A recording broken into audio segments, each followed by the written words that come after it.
Alright guys, welcome back to the channel. I hope you guys are having a wonderful day today wherever you're watching from. If you are new here, make sure you subscribe so you don't miss out on any future content. And if you have social media like Instagram, Twitter, TikTok, or any other channels, make sure you follow me on there. I'll leave a link for my social media channels down below for you to check out.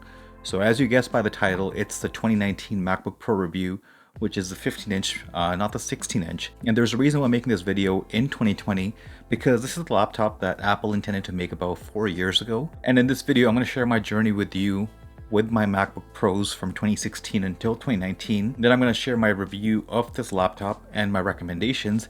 And then finally, I'm going to show you how to get this laptop for a much discounted rate from the Apple website and with Apple Care. So let's get started. So if you don't want to hear about my journey, what I'll do is I'll leave a little time code like around here somewhere, as well as in the description. You click on the time code, you're going to pass the journey portion of the video. But what I highly recommend is you will actually watch that journey portion, as it's going to build into the review, and it's going to show you why I believe that this is the laptop that Apple intended to create when they first launched the refreshed version in 2016. So let's get started with my journey with the laptop. So my journey actually begins near the end of 2015 when my Dell XPS from 2010 started to crash. And if you were one of the people who actually bought that laptop, let me know in the comment section down below.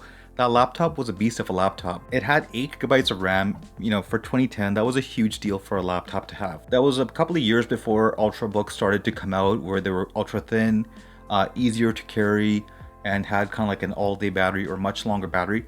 Back then, laptops were pretty chunky and, you know, pretty heavy. And this laptop actually was that. This laptop actually had little subwoofers at the bottom of the laptop, and it had a 1080p display, which was a huge thing back then. And like I mentioned, this was a beastly laptop and it was not light at all. So this laptop was about 6.7 pounds just for the laptop by itself. And I was getting about an hour, maybe 2 hours of battery life maximum if I just do like, 0% brightness, wasn't running any graphic intensive apps. So you would have to carry an adapter if you wanted to go to college, go meet a client, edit videos, or if you were on a flight. So the charging adapter was another 1.3 pounds, totaling to 8 pounds in total for the laptop and the charging cord. So imagine carrying 8 pounds of, electronics whenever you went to school, whenever you traveled. Yes, I did take this laptop when I traveled to Europe, only because I was able to consume content on the flight, make some edits to my vlogs and stuff. So this laptop had it all. Funny story is, when I first got this laptop, I actually spilled an entire bottle of water on the laptop, on the keyboard section, and I got super scared. So what I did was I turned off the laptop, let it dry out for a couple of days, and after 48 hours, I turned it on and everything seemed to run, which is bizarre. And that's where I kind of gave this laptop, a workhorse of a laptop. So everything was running properly except for the keyboard. Now back then, I'm sure there are some companies that still do this. Back then, you were able to buy all the components for this particular laptop directly from Dell or eBay or wherever. And I was able to order a $75 keyboard from Dell, installed it myself using a YouTube video, and this laptop ran perfectly fine for a good 5 years. And it was in the mid 2015s when my first hard drive started to fail. I thought maybe it was normal, because hard drives typically do fail as time goes on. But what ended up happening was, when I got a replacement hard drive in there, it failed after 5 months. That was when I started realizing that, hey, this laptop is showing its age. It's time to get a brand new laptop. And that's how I began my search for a new laptop. So when I initially began my search, I never intended to buy a MacBook Pro or a Mac or even go in the Apple ecosystem, because I was coming from a Dell laptop. I was looking at buying another Dell laptop because I had a really good experience with the first one, and I thought maybe I should just carry on. So one of my friends at the time who was working at Apple recommended a MacBook Pro. And he's like, it's made for people like you who are consuming content, want a good battery life. It's pretty light. And if you give it a try, I guarantee you're not going to be able to turn back, because there's so much that they're able to offer compared to other laptops for a very similar price range. So I kind of agreed with him, and I was like, okay, I'll look into it. And I kind of forgot about it. And I continued on my search for a new laptop. I looked at Asus, I looked at Samsung, I looked at Dell, and I even looked at some Windows laptop, but none of them kind of stuck out to me. Because I was coming from this particular laptop, I was looking for something very similar and a little bit improved. I didn't want any hard drives, I wanted an SSD, I wanted better battery life, and I didn't want to carry a very heavy laptop. So I wanted something that was much lighter. So fast forward to 2016, I saw the new launch of the refreshed MacBook Pro. And right when I saw it, I knew that I was done my research. I don't know if you want to call it marketing or the music they use or the design or whatever it was, but after I watched the unveiling of the brand new MacBook Pro as well as the commercial that they put out, I knew that I was done my search and this was the computer that I was going to get. Like I illustrated my experience with the Dell XPS 15, my expectations weren't that high coming from this Dell XPS to the MacBook Pro, and all I really wanted was a laptop that was light, a laptop that had at least an SSD, because from the research that I did, I knew that SSDs were a little bit more reliable than a hard drive, and they had less failure rates. Let me know in the comment section if you guys agree with that, disagree with that. Have you had any failure rates with your SSD? And if so, what kind of SSDs were you using? And I also wanted an upgraded display from the 1080p. And finally, I wanted a decent battery life that would get me at least 3 to 4 hours of usage without charging for it. And that's where the MacBook Pro 2016 came in. So I was extremely lucky because I was able to get the MacBook Pro from my local Apple store here. I was even more luckier because I was able to use it from September until December. There's a reason why I would consider myself lucky. So it was a huge change for me from coming from a Dell XPS laptop to a MacBook Pro. You can tell by this comparison over here. On the left, you'll see my Dell XPS. On the right, you'll see my 2019 MacBook Pro, which is the same design as the 2016. So you can see the huge difference between the size of the two devices and how light one of them is. So when I came to the 2016 MacBook Pro, this laptop was absolutely perfect for me. I mean, it was light, it had a beautiful display, it was really fast, it just looked beautiful. I don't know why it just stood out from the other manufacturers. And I hated the huge trackpad, but after using it for a couple of weeks, I got used to it and I started loving it. And there is a but to the story. And the but is the battery life on the 2016 MacBook Pro was absolutely horrible. I would get a maximum of 2 hours of battery life on a medium brightness and sometimes 2.5 hours with low brightness, low end tasks like running Apple Notes to take notes. And what ended up happening was I was experiencing a lot of battery drain. And I was actually using Google Chrome, so I did some research then, switched from Google Chrome to Safari, and that battery drain continued, especially when I was watching Netflix. I would get approximately an hour and a half to 2 hours of watch time watching videos, and my battery would be down to like 10 to 5%. So finally in December, I actually got fed up with it, went to the local Apple store, got it checked up, and the person talked to the manager to see if we could swap it around for a brand new laptop. And it was kind of funny because the guy's like, what we can do is you take this laptop back with you, you buy another MacBook Pro from the online store, okay? And then you bring both the laptops in, we'll return one of the laptops, you get to keep the other one. And I was like, wait, why don't we do this? Why don't I return the laptop today and I'll go home and I'll buy it on my own. That way I'm not carrying $10,000 worth of laptop to a mall where somebody could steal from me and I'd be, out of luck. So after talking to his manager, they finally came to a conclusion that they were going to return my laptop in store at the time.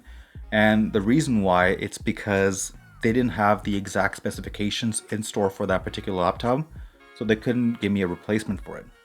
So I was extremely lucky and I counted my blessings for it because I was able to return the laptop that I custom ordered, because had I kept the laptop, I would have been extremely unhappy with my experience with an Apple laptop. That's kind of where Apple's customer service comes in, because they do make a lot of exceptions and they're really helpful when they notice somebody is having a horrible experience with the products. So let me know in the comment section down below if you've had any positive experience at an Apple store or any negative experiences.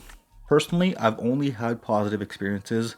I've been to several Apple stores near Vancouver, all positive experiences, never a negative one. So I came home and I waited for the 2017 MacBook Pro. So let's forward on to the 2017 MacBook Pro. And when I first heard about the laptop, I was a little bit skeptical because I was going to purchase it, do my testing on it, and make sure that whatever issues I had with the 2016, it was primarily the battery issue that I have experienced with that laptop, it would be resolved with this one. So I got the 2017 when it was launched in May of 2017, and honestly it was a really good laptop. Many of the issues from the 2016 MacBook Pro were resolved, and the battery life was much better. I was getting approximately 3 hours, maybe 3.5, depending on the tasks that I was performing. And it was able to handle graphic intensive apps like photo editing or video editing on Final Cut Pro, but it wasn't as fast as I kind of expected it to be. It was a little bit slower, but it still got the job done. Now, the biggest downfall of the 2017 MacBook Pro compared to the ones today is that there was no T2 chip. Now, for those who don't know what a T2 chip is, this is actually what I got from the Apple Store rep who I spoke with last month. So the biggest difference between a non-T2 chip device and a T2 chip device is that a device with a T2 chip installed in it, you're able to encrypt your hard drive. And you weren't able to do this on the 2017 MacBook Pros. That meant if somebody stole your laptop, they could boot into the bootloader and wipe your laptop and then start using it. Now this is coming directly from the Apple Store rep, and I'll explain to you what the T2 chip is when I go into the review of the 2019 MacBook Pro and how you can know if your laptop has a T2 chip. So after using it for close to 2 years, I decided to put the laptop up for sale for $3,700. I got it for $4,400. I know it's a lot of money, and I know you can buy custom-made laptops, you can buy gaming rigs for it, but that's not what I was going for. I was going for a laptop that was going to last me through college. I was going for a laptop that was able to handle Final Cut Pro, because that's when I started getting into video editing and photo editing. I know there's a lot of good laptops out there for half the price, but hey, that's what the market's all about. You get to choose what you like. This is something that I liked. I was actually really surprised because I got a decent offer for this laptop for $3,700. So I accepted it right away, and I sold my laptop after using it for 2 years for a loss of $700, which is not that bad. Let me know in the comment section if you think it's bad, or if you think I should have sold it for a much higher cost. When I put it up on Facebook, I was getting people offering me $2,000, which was never gonna happen. I would have given that laptop away to somebody that I know rather than taking that $2,000.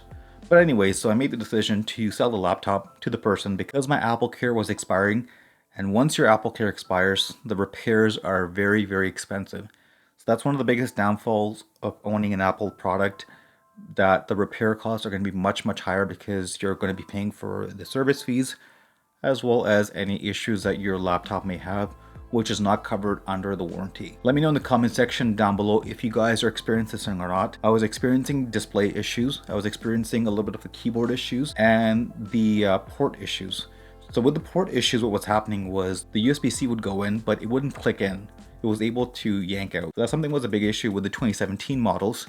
I got my laptop repaired several times, and that kept on happening over and over and over again. It wasn't that big of a downfall. You could still use your laptop. You could still plug in your hard drives. You could still do a bunch of things. It was never a performance issue, but it was just a quality assurance issue. And I know that Apple has kind of extended that battery replacement period for 4 years. So if you have a 2017 laptop and you're experiencing horrible battery life, contact your Apple store or chat with them online and see what they can do for you. I know that those repairs are supposed to be free. You don't pay a cent on that. Let's go back to our video. So fast forward to 2019 when I bought this 2019 15-inch MacBook Pro, and that's where this review begins. So this right here is the 15-inch MacBook Pro, and I personally think with my experience, it was a win and a loss. A win because I was able to sell my laptop that was 2 years old for a loss of $700, and a loss for me because when I bought this laptop, it was in the beginning of September.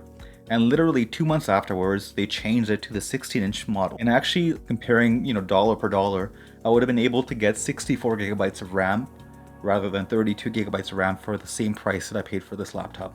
But hey, that's life and that's technology. And what I have kind of come to a conclusion with technology is if you like something, buy it. If you can wait a month, wait. Don't wait more than that because technology will keep on evolving. And if you buy something, couple months later, it's going to be changed anyways. Let me know your thoughts are about that in the comment section. And if you haven't done so already, make sure you subscribe. It really helps the channel grow. So there really hasn't been that much changes to this laptop physically from the 2016 models. You're still getting the same display that you got on the 2016 model. 2800 by 18 resolution, and it's their Retina display. So I would compare it to like a 4K display, but not actually a 4K display. And you're still getting a similar low quality front facing web camera. I kind of wish that they changed that up to a 1080p. So the 720p webcam on this laptop feels really outdated, and it gets the job done, but your images aren't that good compared to what's on the market right now. So I really wish that Apple improves that for the next generation. And you're getting the same touch bar that you got on 2016. So it really hasn't changed that much. It's still very small. I personally wish that they made a bigger touch bar. There's more options added to this touch bar compared to when it was first launched in 2016, as it's given developers much more option and much more time to create shortcuts and buttons to use with their touch bar. Now, one thing that I don't like about Apple and their whole ecosystem, I'll take Apple Music for example. So when you're using Apple Music, you'll get the touch bar, you'll get the music, you'll get the scrubbing, you'll get everything you want on there. However, when you transition to Tidal, that's what I'm using right now, you can't use a touch bar. I know it's an Apple thing, but I really wish they kind of changed that up, allowing third parties like Tidal to use that touch bar and utilize it and kind of show it above the other apps. Now, like I mentioned, the version that I have is the 32 gigabytes of RAM, and that's more than enough for me for video editing, photo editing, and running, multiple apps in the background. I don't do heavy gaming, and I didn't buy this laptop for that. Now, one thing I do have to point out, coming from a 2017 to a 2019 MacBook Pro, is this laptop gets really warm. I'm not even talking about using it under heavy load. If you're using it normally, the first thing that I noticed when I turned on the 2019 MacBook Pro is that it actually runs really warm compared to the other predecessors. In terms of the ports, you got the same ports as you got from the other models. You get 4 USB-C ports. Now the graphics card that optioned on this one, it's a Radeon Pro Vega 20, and it has a dedicated Intel graphics card, which is the Intel graphics card 630. Now that's able to handle a lot of tasks, primarily when I'm talking about using it under Final Cut Pro and editing videos. It's able to handle my files without any issues. I'm shooting currently on an A7 III, so it's able to handle those files without any issues or lag. However, when I transition over to photo editing, I do notice that there is a little bit of a lag when I'm, editing photos or processing them. And personally, I think that has to do with Adobe rather than using it on an Apple product. I imagine if I edited photos using like a Photos app, which is directly made by Apple, the render time will be cut down in half. So the next thing I'm gonna talk about is gonna be the speakers on the 2019 MacBook Pro. Coming from the 2017 MacBook Pro, these speakers sound much better, much clearer, and much more bassier than the 2017. Now don't get me wrong, the 2017 speakers were good, but I felt like they didn't have that little bump of a bass that's much needed on these laptops. So with the 2019, that's kind of what's resolved, and you definitely hear the difference when you are listening to audio, consuming content, listening to music, just like this one.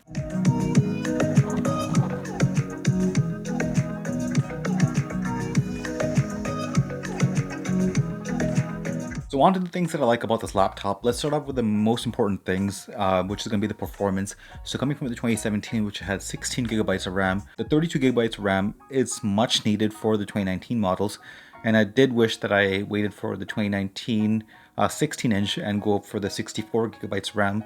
So if you are one of those owners, let me know in the comment section, how is your battery life? Has it taken a huge hit? Or is it still able to handle, decent tasks and give you at least 3 to 4 hours of battery life? So with the 32 gigabytes of RAM, I noticed a huge difference right away. I was able to launch apps faster. This laptop's able to turn on much faster, and it's able to handle all my video files, which are 4K, without any issues. So the keyboard is the next thing that got a huge improvement from the 2017 models and the 2016s. So when I was using the keyboard in the 2016s and in the 2017 models, one thing I noticed right away, it just didn't feel as premium as the other laptops. It felt kind of plasticky. So when I transitioned over to 2019 models, that's one thing that I noticed right away, and that's one thing that I really liked, because the keyboard actually feels much more realistic. It has much more of a tactile feeling, and the keys actually seem much more stronger than the previous models.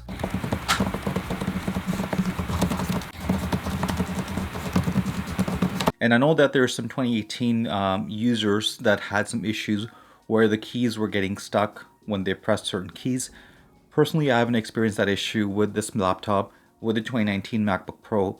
Let me know if you've been experiencing that in the comment section down below. And if you haven't done so already, make sure you hit the like button and subscribe. So the next thing that we'll discuss in this video is going to be the T2 chip, and kind of expand on that and having the benefits of that. So as I mentioned earlier, it makes your computer much more secure and encrypts your hard drive. That's nearly impossible to break, and for people, if they steal your laptop and you've logged off, they can't log in or turn on your laptop without that happening. So this is directly coming from the Apple Store rep who I spoke with last month.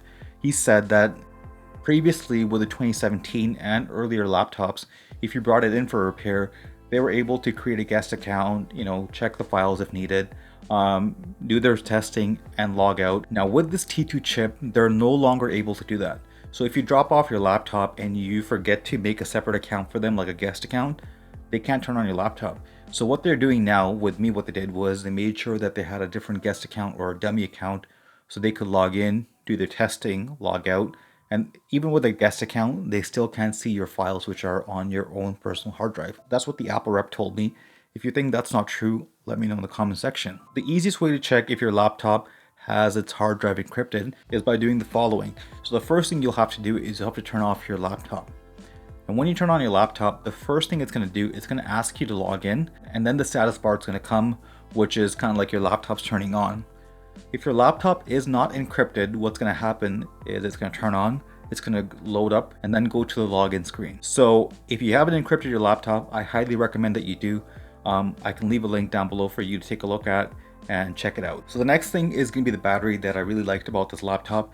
It was much needed and much improved from the 2017 models. I know that 2017s and the 16s had some battery issues where Apple has launched a program that if you're experiencing horrible battery life, they'll replace it free of charge. So if you haven't done that already, make sure you do that. I think it's still running. It's for 4 years from 2017 plus 4 years until 2021. You're not going to pay for anything, not for the battery, not for the labor, nothing. So I'll leave a link for that down below for you to check out. If you haven't done so already, make sure you do that, and you might notice a huge difference in your performance. So we'll go to the things I didn't like about the laptop. As I mentioned earlier, it runs really warm compared to the other models. If you are one of those people who uses a laptop on the lap when you're doing heavy tasks like Final Cut Pro, video editing, this laptop is going to be really hot, might leave some rashes on your skin, so do keep that in mind. The next thing is this laptop is quiet during normal loads like, using Safari, Google Chrome. However, when you do Final Cut Pro or graphic intensive tasks, this laptop gets really loud. So if you're planning on using this in like a quiet environment, do keep that in mind. This is how loud it gets when I edited this video.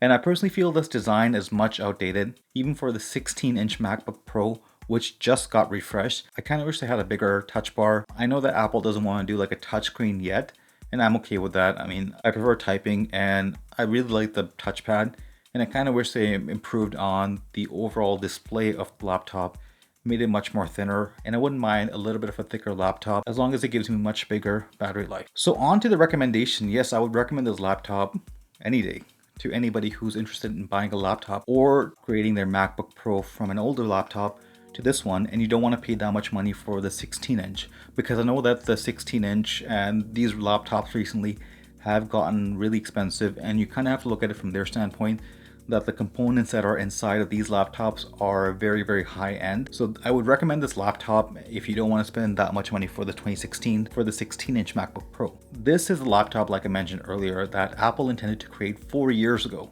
and they've improved it year after year because they've had so many issues. I remember when it was launched in 2016, when people learned that it only had 4 USB-C ports, there was a huge backlash to the point that Apple had to discount their USB-C accessories, and I was able to buy Apple's own USB-C dongles for half off. I know that's still pretty expensive, but if you look at it today, it's even more expensive. So there was a huge backlash, but they've transitioned on, and the things that they messed up in 2016, which was the battery life, they kind of fixed in 2017, and it's even better in the 2019. In 2017, it didn't have enough performance, and it didn't have the T2 chip. The 2019 fixed that with 32 gigabytes of RAM, and having a T2 chip for having your hard drive much more secure and giving you the peace of mind. Now, the 2018 had a horrible keyboard and flat sounding speakers. 2019 fixed it and gave you much better sounding speakers. Finally, on to getting this laptop for a discounted rate from Apple. These are the steps you have to take. If you go on apple.com and you click on Mac and you click on MacBook Pro, the only option you'll get are the 13-inch and the 16-inch. So this is what you do. So you scroll down all the way to the bottom where it says clearance and refurbished. Click on that. So then you'll see different options where it says shop refurbished. Underneath it, you're going to select Mac. So now you're taken to the MacBook refresh or clearance items. So now the way this works is if something doesn't sell, or if somebody buys something and then they return it, Apple cleans it up, Apple makes sure everything's fine, they certify it, and then they resell it to you for either refurbished, which is what these laptops are going to be. They're not going to be on clearance because they're less than a year old, and they certify and they stand by that. I've personally never bought it, but I know a lot of people who have purchased refurbished laptops or refurbished products from Apple, and they haven't really experienced any issues with it. Apple's a really good company when it comes to standing by their products, especially when they're certified. Yes, you can buy this laptop for much lower price from a third party or even on Craigslist and Facebook, but the reason why I don't recommend it is because the repairs on this laptop, if you ever have to do it, are really expensive. That's why I highly recommend that you purchase from Apple and you do get that Apple Care, because if you have to perform repairs, you just take a step back, everything's covered for you for 2 years. And if you purchase it using a credit card, it might even extend another year. I know my American Express extends warranty for another year. If you have any credit cards that are like that, let me know in the comment section, and I can't wait to check them out. So back to this, under model, select MacBook Pro. Then where it says sizes, select 15-inch. Under release year, make sure you select 2019. And then you can go from there, select from low to high, or rank it from high to low. And some of these laptops you can save between $200 to $400. So do check those out. You'll save enough money to pay for your Apple Care and get a laptop which is less than a year old, and you're gonna really enjoy this laptop. It's not gonna be the same box that comes with a brand new Apple product. It's gonna be a refurbished box, but that shouldn't change anything. It's gonna be the same machine. It's gonna be backed by Apple's warranty. It'll be serviced in store. So that concludes this video. I hope you guys enjoyed this video a lot. If you did, hit that like button and subscribe so you don't miss out on any future content. If you really enjoyed this video, do give it a share on your social media channels. It really helps me out. And if you haven't done so already, make sure you follow me on Instagram and Twitter and other social media channels, wherever you are. If you like this video, once again, hit that like button. Leave me a comment down below. I know it's a little bit longer than what I've been making, but I kind of wanted to try something new for 2020. So it's 2020. I hope you guys are having a wonderful year. It's really cold, it's snowing outside, and I can't wait to bring you more videos every Saturday. So I hope you guys enjoyed this video. If you did, like I mentioned, hit the like button. So I hope you guys have a wonderful day, and I'll catch you in the next one. Goodbye.